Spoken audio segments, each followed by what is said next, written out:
If thou know not, O thou fairest among women, go thy way forth by the footsteps of the flock, and feed thy kids beside the shepherd's tents. Song of Solomon 1:8. Fairest among women, if you know not where your life emerges, follow the footsteps of the flock, the habitual movements of your own thought. They will lead you to the shepherd's tent, that secret chamber within where your I Am presence dwells. There, beside the tent, you are bid to feed your kids, those tender, newly conceived ideas that spring from your imagination's creative act. To feed them is to nourish them with vivid feeling, with faith that they are already true. In that silent tent of inward awareness, the spiritual marriage takes place. You, the bride, and Jehovah, the bridegroom, your own deepest self fuse into one. From this embrace, your Christ child, the full manifestation of your desire, is born. But none can bring it forth until they know in that sacred sense, not as mere knowledge of facts, but as intimate union.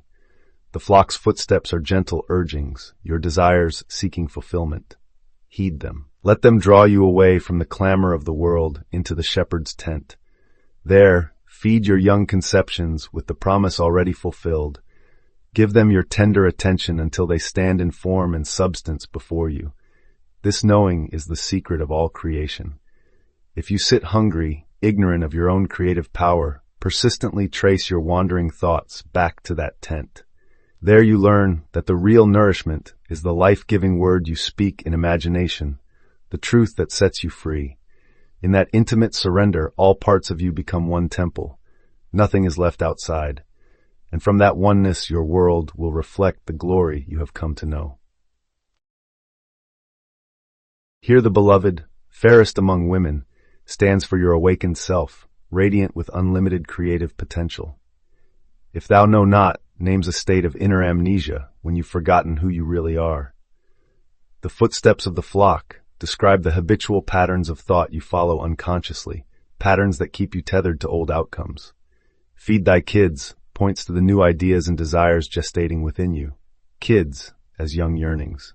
The tents of the shepherds mark the threshold of your own divine imagination, the resting place of inner guidance.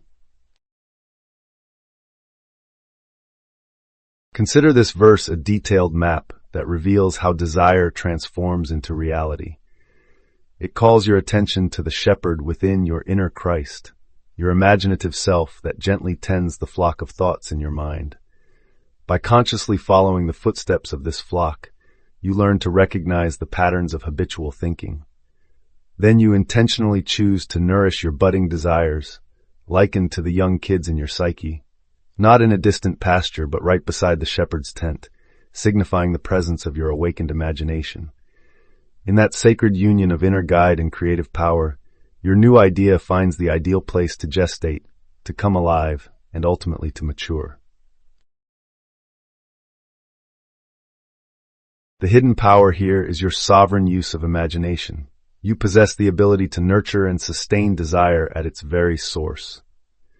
When you sit beside the shepherd's tents, you share mental and emotional nourishment with your wish fulfilled.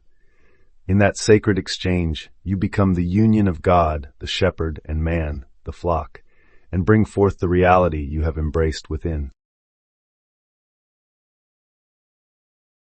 At the start of each morning, pause in silence and feel yourself entering the shepherd's tent, your inner creative center, and welcome its presence.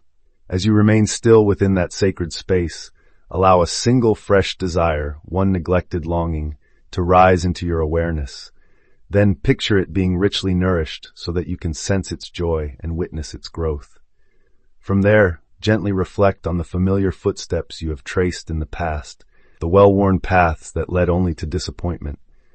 Without judgment, let those old tracks fall away and consciously shift onto new footsteps that curve back toward your imaginative self, the true source of creation.